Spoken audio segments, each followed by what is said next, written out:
Morning. पिछले video में हम लोगों ने शक्ति संसाधन के बारे में पढ़ा, कौन कौन से शक्ति संसाधन होते हैं, उसका उपयोग, उसकी परंपरा, उसके बारे में हम लोगों ने पढ़ा। अगला आप लोगों का कल मैंने बताया था कोयले के बारे में भी, कोयले का प्रकार, कोयले का वर्गीकरण आज पढ़ेंगे हम लोग। कोयले का प्रकार, कोयला का उत्खनन, कोयला का बनना, ये परंपरा, उसके बारे में बताया था। कौन कौन शक्ति के साधन होते हैं ये सब मैंने बताया था। उपयोगिता के आधार पर कितने वर्गों में बांटा गया है, समय के आधार पर कितने वर्गों में बांटा गया है शक्ति संसाधन को, ये हम लोगों ने पढ़ा। आज हम कोयले का वर्गीकरण, अगला टॉपिक था आप लोगों को मैंने बोला था पढ़ाने के लिए, कोयले का वर्गीकरण। देखिए कोयला, 4 प्रकार के कोयला हमारे भारत में पाए जाते हैं। भारत में सबसे अधिक कोयला, लगभग 90% कोयला झारखंड से पाया जाता है। इसके अलावा और भी पश्चिम बंगाल, उड़ीसा, छत्तीसगढ़, मध्य प्रदेश, महाराष्ट्र, इन क्षेत्रों में भी कोयले का उत्पादन होता है। लेकिन उच्च कोटि का जो कोयला होता है वो हमारे यहाँ झारखंड में पाया जाता है। सबसे अधिक भंडार कोयले का हमारे झारखंड में है, झारखंड राज्य में पाया जाता है।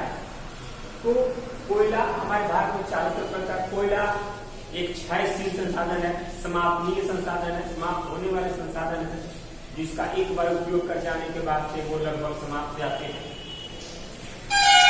इसमें इसलिए इनका संरक्षण करना बहुत ही आवश्यक है। कोयले का उपयोग जो भी हमारे यहाँ बहुत है, कोयले की उपयोगिता बहुत ही महत्वपूर्ण है। तो कोयले का वर्गीकरण हम लोग देखते हैं। कोयले को 4 भागों में बांटा गया, 4 वर्ग में रखा गया। पहला जो होता है कोयला, एंथ्रासाइट। एंथ्रासाइट कोयला होता है जिसमें 90% तक कार्बन की मात्रा पाई जाती है। कार्बन 90% तक कार्बन की मात्रा पाई जाती है। यानी एंथ्रासाइट ग्रुप का जो कोयला होता है वो सबसे उच्च कोटि का कोयला होता है। इसके बाद दूसरा नंबर का है बिटुमिनस। बिटुमिनस कोयले में आपको 70 से 90% तक कार्बन पाई जाती है, कार्बन की मात्रा पाई जाती है। तीसरा है लिग्नाइट। लिग्नाइट में आपको 30 से 70% तक कोयला पाया जाता है, कोयले का कार्बन पाया जाता है। चौथा है पीट। पीट में आपको 30% से भी कम मात्रा में कार्बन पाया जाता है। पीट जो होता है कोयला, उसमें 30% से कम कार्बन की मात्रा पाते हैं और बहुत ही निम्न कोटि का कोयला है। इसमें ताप बहुत कम होता है, इसमें धुआं बहुत निकलता है। इस तरह के कोयला आपको दक्षिण भारत के तमिलनाडु में, कश्मीर वगैरह में इस तरह के कोयला पाए जाते हैं। इसके लिए उत्खनन विभाग उत्खनन करके कोयला, इसका सबसे अधिक भंडार आपको तमिलनाडु में है। इस तरह के कोयला जो होते हैं एंथ्रासाइट ग्रुप के कोयले, ये बहुत ही उच्च कोटि के कोयले होते हैं और इसमें 90% तक कार्बन की मात्रा पाई जाती है। ये हो गया आप लोगों को कोयले का प्रकार। मैं बताया कोयला झारखंड, उड़ीसा, छत्तीसगढ़, मध्य प्रदेश, पश्चिम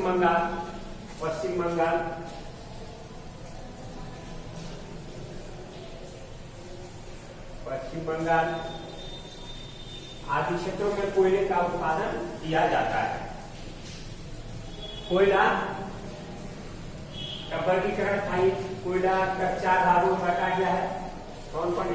एंथ्रासाइट, बिटुमिनस, लिग्नाइट और पीट। आप लोग याद रखिएगा इसमें कितनी कार्बन की मात्रा पाई जाती है, कैसे और किन किन क्षेत्रों में कोयला पाया जाता है, ये हम लोगों ने पढ़ा। अगला है पेट्रोलियम। पेट्रोलियम, आप लोग पेट्रोलियम जानते हैं। पेट्रोलियम एक कच्चा पदार्थ है जो जीवाश्मों के सड़े गलने से बहुत हजारों साल में नीचे दब गए जमीन के अंदर, तो सड़ने गलने से पेट्रोलियम का निर्माण हुआ। हमारे पेट्रोलियम शक्ति है वो समस्त साधन जितने भी हैं, समस्त साधन, समस्त विकास का स्तर, उसमें पेट्रोलियम आज सबसे महत्वपूर्ण साधन है। आप लोग देखा होगा जब पेट्रोल डीजल का दाम बढ़ता है तो पूरे देश में हाहाकार मचता है, तो पेट्रोल डीजल का दाम बढ़ गया। पेट्रोल पे सारी गाड़ियां निर्भर है, डीजल पे सारी गाड़ियां निर्भर है, और भी पेट्रोल डीजल पर सारे तरह के विकास के कार्य किए जाते हैं। तो पेट्रोलियम हमारे लिए कितना महत्वपूर्ण है। हमारे भारत में कुछ क्षेत्रों में पेट्रोलियम निकाला जाता है, कुछ क्षेत्रों में पेट्रोलियम का उत्पादन किया जाता है। उसमें आपको अरुणाचल प्रदेश, हिमाचल प्रदेश, नागालैंड के कुछ क्षेत्र है, असम में है। उसके बाद आप लोगों को मुंबई हाई में, यानी मुंबई हाई कहा जाता है। आपको समुद्र में 175 किलोमीटर दूरी पर समुद्र के नीचे तेल निकालने का, पेट्रोलियम निकालने का काम किया जाता है। उसे हम डिगबोई के नाम से जानते हैं, यानी वो समुद्र के अंदर जाने पर, मुंबई से समुद्र के अंदर जाने को डिगबोई है, वहां पे तेल निकालने का काम किया जाता है। इसमें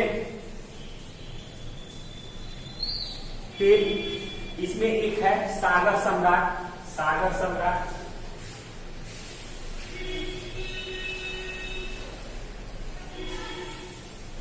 आप लोग क्वेश्चन में सागर सम्राट एक जलयान है,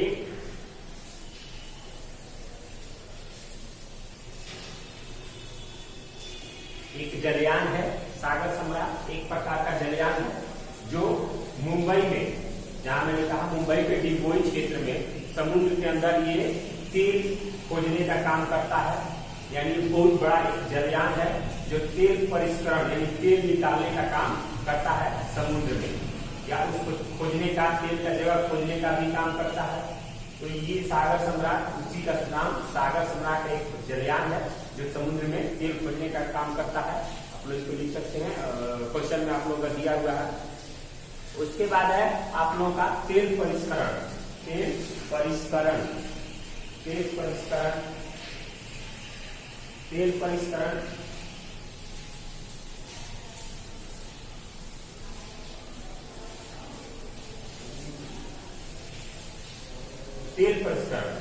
परिष्करण यानी पेट्रोलियम जो होता है, पेट्रोलियम आपको कच्चा रूप में पाया जाता है।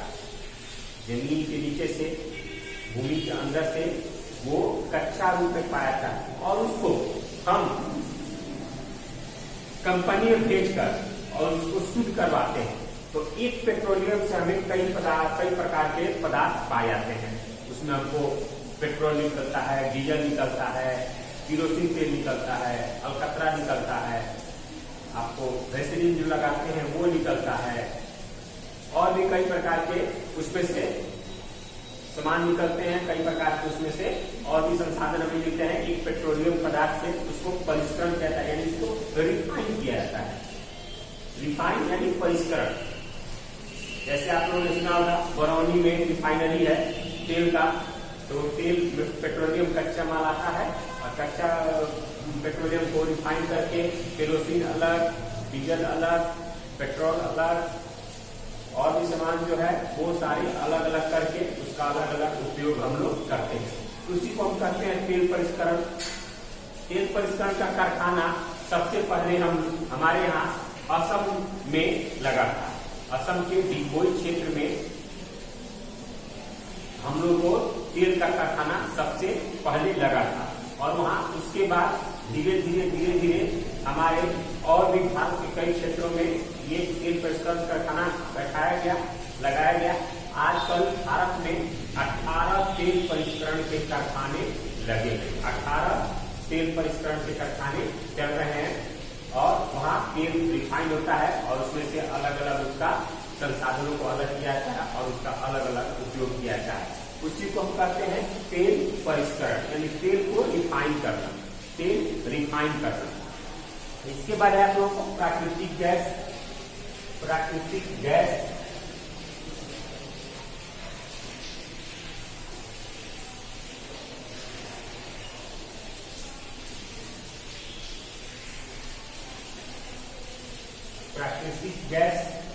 तो प्राकृतिक गैस हम लोग जानते हैं। प्राकृतिक गैस का आजकल उपयोग बहुत ज्यादा बढ़ गया। जैसे हम लोग घरों में जो खाना बनाते हैं, जो एलपीजी बोलते हैं, वो प्राकृतिक गैस, या गाड़ियों में भी उसका उपयोग होने लगा है। बड़े बड़े गाड़ियों को चलाने के, मशीनों को चलाने के लिए भी उस गैस का उपयोग होने लगा। हमारे भारत में उसका लगभग 700 अरब घन मीटर उसका भंडार है। मात्रा के अनुसार 700 अरब घन मीटर उसका भंडार है और उसका उपयोग खुदाई का काम करता है। और उस प्राकृतिक गैस का उपयोग हम लोग अलग अलग कामों में करते हैं।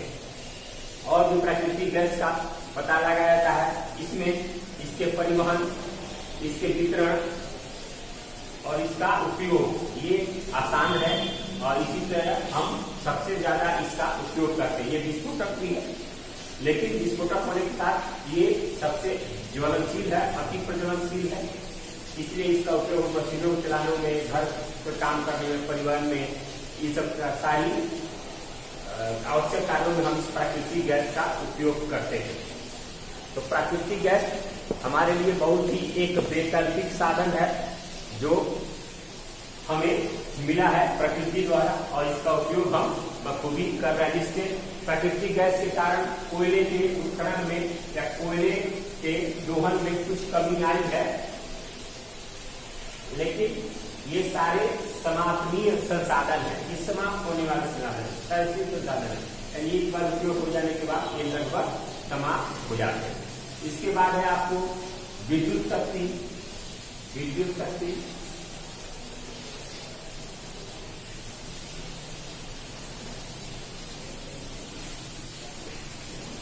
उसमें है आपको जल विद्युत,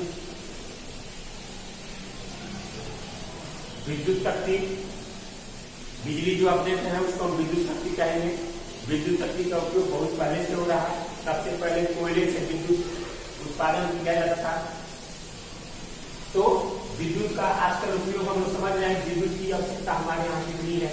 सारे हमारे जितने भी इलेक्ट्रॉनिक सामान है या जितने भी आपको मशीन चलने वाले मशीनरी काम है, बड़े बड़े कंपनियों में, बड़े बड़े फैक्ट्रियों में आज विद्युत की आवश्यकता सबसे अधिक है। सारे मशीन आजकल विद्युत पर चलने वाले आ रहे हैं। तो विद्युत की आवश्यकता हम जानते हैं। विद्युत शक्ति हमारे लिए बहुत ही महत्वपूर्ण शक्ति संसाधन है। उसमें सबसे अच्छा है जल विद्युत।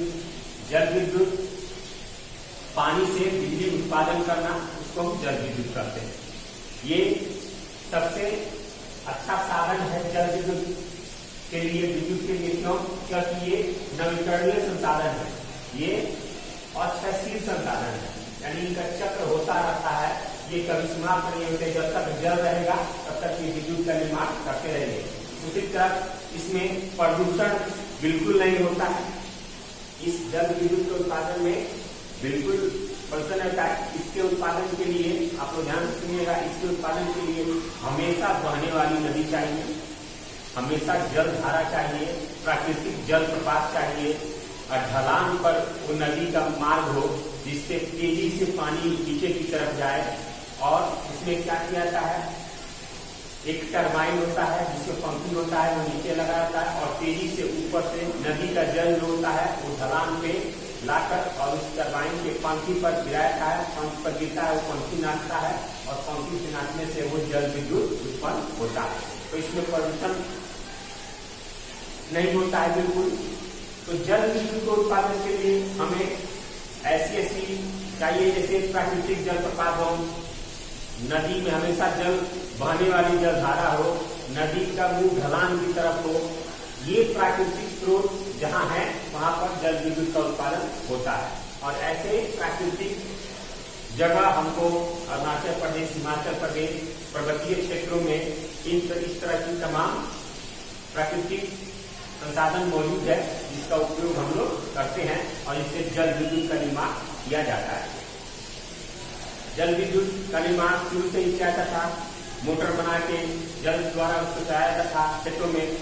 तो उस तरह का शुरू से निर्माण के धीरे धीरे इसके विकास की रफ्तार तेज हुई और आज जल विद्युत पूरे विश्व में सबसे आगे है और जल विद्युत से सबसे अधिक बिजली का उत्पादन किया जा रहा है। और सरकार ने इसके विकास के लिए और भी आगे कदम उठाए हैं ताकि जल विद्युत को और बढ़ावा दिया जा सके।